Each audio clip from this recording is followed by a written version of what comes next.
આ દામિની જે ઘરનો વહીવટ કરે ને, આ હિસાબ તો જો, હું તમને એ જ કહેતી હતી કે દામિની જે વહીવટ કરે છે એક એક રૂપિયાનો હિસાબ એને લખ્યો છે.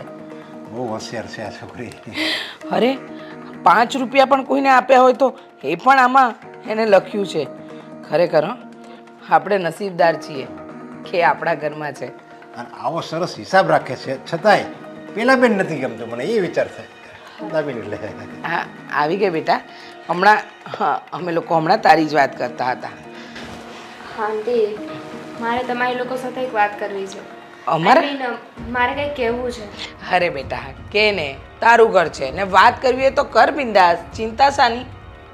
આંટી, હું આ ઘરમાં રહું છું ને, એ મને લાગે છે કે કોઈને નથી ગમતું. કોઈને નથી ગમતું એટલે આજુબાજુવાળા નથી ગમતું એમ કહેશો તું? ના ના, હું અહીંયા રહું એનાથી આજુબાજુવાળાને શું ફરક પડે, પણ આપણા ઘરના લોકોને જ નથી ગમતું. હું આ ઘરનો વહીવટ કરું છું, જવાબદારીઓ નિભાવું છું, એ લોકોને નથી પસંદ. બેટા, હા તું જે કહી રહી છે એમાં મને ખબર છે કે આપણા ઘરમાં પ્રોબ્લેમ્સ તો છે જ, તું વહીવટ કરે છે એટલે. પણ કોને પ્રોબ્લેમ છે એ નહીં કે. ભાભીને અને ભાઈને. ભાભી એવું સમજે છે કે આ ઘરની હું વહુ છું. પહેલાં ભલે હું આ ઘરનો વહીવટ કરતી હતી, તિજોરીની ચાવી મારી પાસે રહેતી હતી, પણ હવે લગ્ન કરીને અહીંયા આવતા રહ્યા છે તો આ ઘરનો વહીવટ એમને કરવો જોઈએ, તિજોરીની ચાવી એમની પાસે રહેવી જોઈએ. છો બેટા, એક વાત કહી દઉં, એનામાં કોઈ કોઠાસૂઝ નથી. એને એ પણ નથી સમજ પડતી કે આ ઘરને કેમ સંભાળવું. અને તું વહીવટ આપવાની વાત કરે છે. મેં કહી દીધું છે તારા ભાઈને કે તારે તારી બાયડીને સમજાવી દેવાની. આ ઘરનો વહીવટ તો અમારી દીકરી દામિની જ કરશે. પણ આંટી, તમે ભાભીને એક મોકો તો આપો. બની શકે કે એને કાબિલ હોય. અચ્છા, એને મોકો આપું એટલે આ ઘરનું તાલિયા રાત થઈ જાય.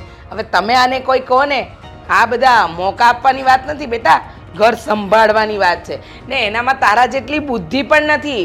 એ ઘરનું રસોડું સંભાળે એટલું જ બહુ છે, એ નથી સંભાળી શકતી તો આ ઘરને તો શું સંભાળવાની. અરે મીરાને તો અમુકનું રાજી થવું જોઈએ કે કોઈ જવાબદારી તો નથી એની માથે, બધી જવાબદારી દામિની લઈને બેઠી છે. સાચી વાત છે. અંકલ, મેં એક નિર્ણય લીધો છે. નિર્ણય? શું નિર્ણય લીધો? હા, કેવો નિર્ણય? શાનો નિર્ણય? બોલ ને બેટા.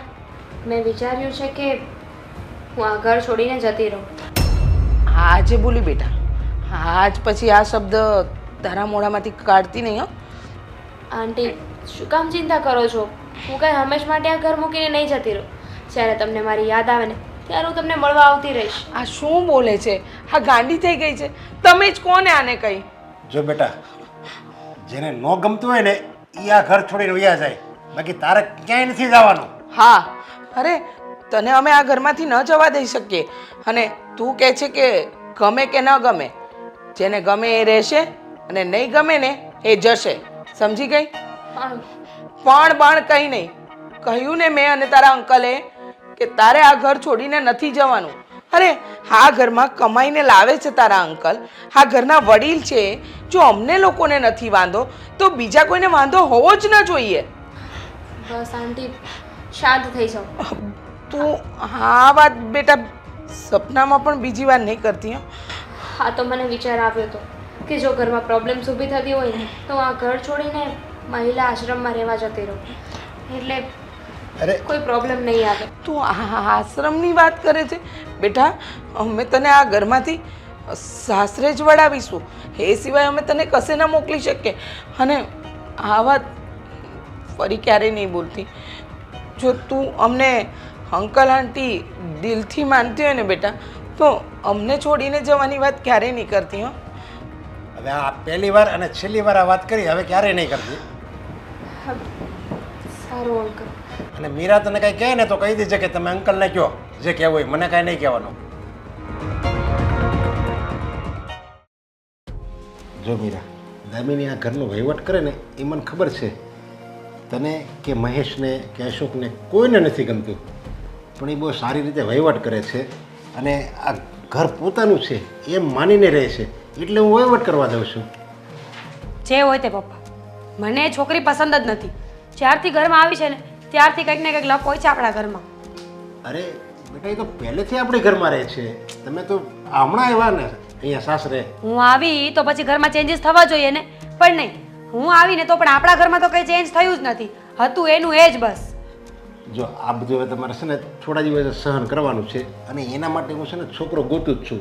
સારો છોકરો એને લાયક મળી જાય ને ત્યાં એ સુખી રહે ખુશ રહે એવું જો એને સાસુ મળી જાય ને તો આપણે એને ત્યાં લગ્ન જ કરી દેવા છે. પછી બધો વહીવટ તારા હાથમાં આવી જશે. રહેવા દો ને તમે પપ્પા, હા ક્યારની વાત ચાલે છે. સારો છોકરો જોવા આવે ને તો તમે લોકો ના પાડો છો. તમે કંઈ કરવાના તો છો ને એની સગાઈ, તો પછી ખોટી શું કામ લપ કરવાની? અરે એ આપણી દીકરી જેવી જ છે અને કયો બાપ એવો હોય કે એને આખી જિંદગી એને એના પોતાના ઘરે રાખે? ગમે ત્યારે એને સાસરો તો વળાવવાની જ છે. બસ થોડા દિવસની રાહ છે. પપ્પા તમે લોકો સમજતા કેમ નથી? અરે પારકી છોકરી છે, આપણા ઘરથી એને કંઈ લેવા દેવા નથી, તો પછી આપણા ઘરના વહીવટ એને ન આપવાના હોય.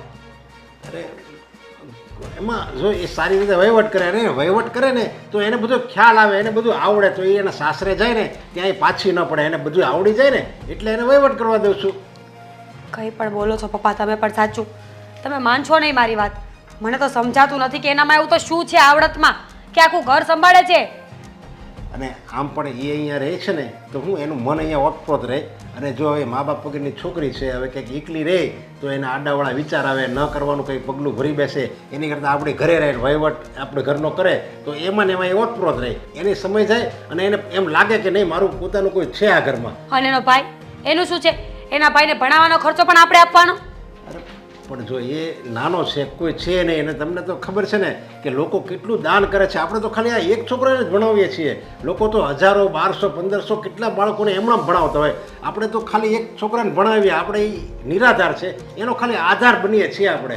આ તો ભગવાને આપણને મોકો આપ્યો કહેવાય. આપણે તો એ આનંદ લેવો જોઈએ એનો. આવા આનંદ મારે કંઈ લેવા નથી. તમે છે ને પપ્પા આ ઘરનો વહીવટ તમારા હાથમાં લઈ લો, અને જો તમારાથી કંઈ ના થાય ને તો મને આપી દો. અરે પણ વહીવટ તો હવે તમે લ્યો કે હું લઉં કે તમારા સાસુ લે, એમાં શું ફરક પડવાનો છે? રૂપિયો કે આડાવાળો તો જવાનો નથી. હવે એ વહીવટ કરે છે તો એ આપણને માગે ત્યારે આપણે રૂપિયા આપે છે અને આપણે કે આ રૂપિયા ક્યાં નાખ્યા તરત આપણે હિસાબ બતાવે છે.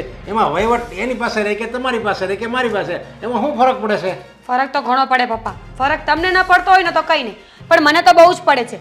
એની પાસે માંગું ને તો મને ભિખારી જેવું લાગે છે.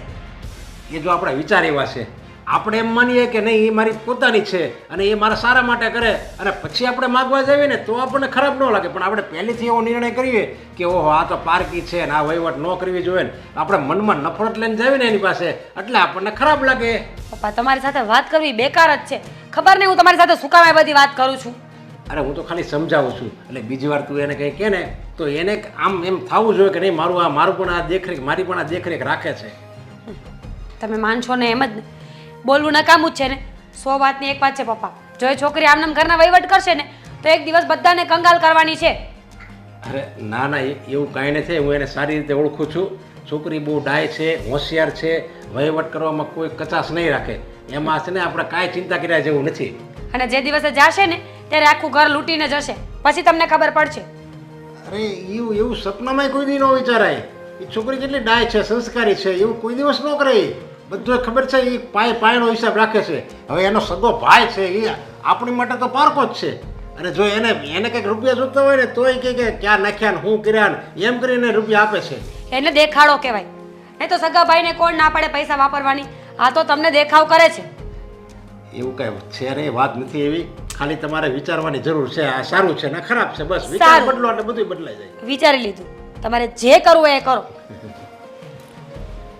હવે યાર મીરાને કેમ સમજાવી? એક નફરત જ આવી ગઈ છે દામિની પ્રત્યે. તો હવે